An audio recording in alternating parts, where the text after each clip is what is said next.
আপনারা এই মশলাটা বাসায় গুঁড়া করে রাখতে পারেন, অনেক দিন থাকবে।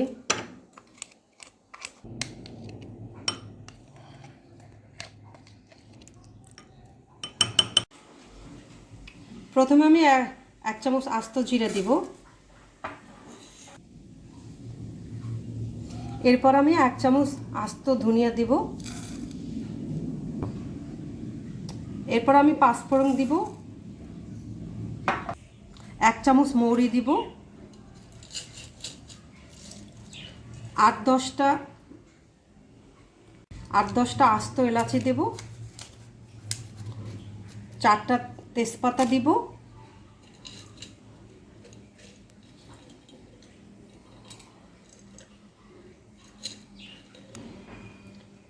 ছয় 7 পিস দারুচিনি দিব। আস্ত গোলমরিচ দিব। অল্প কিছু লং দিব।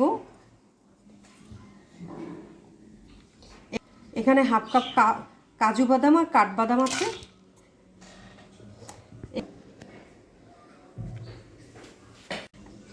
আমি এখন আস্তা মশলাগুলো চুলায় ভাজবো।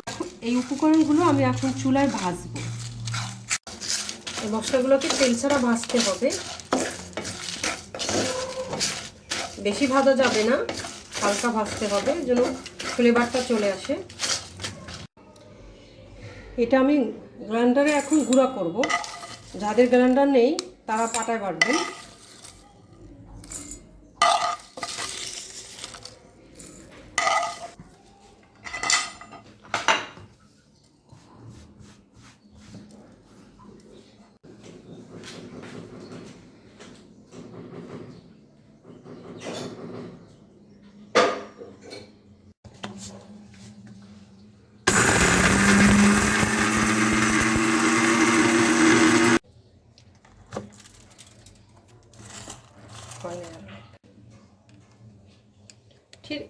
ঠিক এইরকম এই গুঁড়া করতে হবে, একদম গুঁড়া করতে হবে।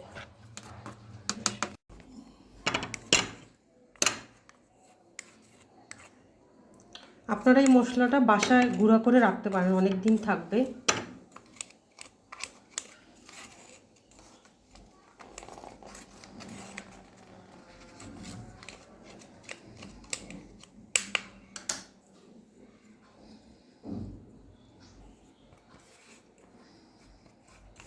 আমি এখন আরেকটা মশলা করব, সেখানে আমি পেঁয়াজ বেরেস্তা করে রেখেছি, এটা ঢেলে দিলাম।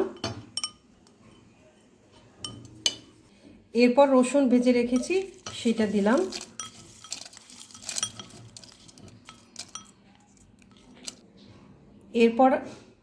এরপর আমি 10 থেকে 12 পিস এরপর আমি আস্ত শুকনো মরিচ দেব 10 থেকে 12 পিস।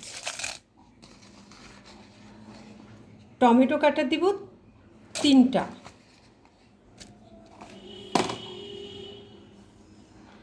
এখন আমি এখানে ধনে পাতা দিব, 1 মুঠো ধনে পাতা দিলাম। এটা আমি পেস্ট করব। এখন আমি পেস্ট করব।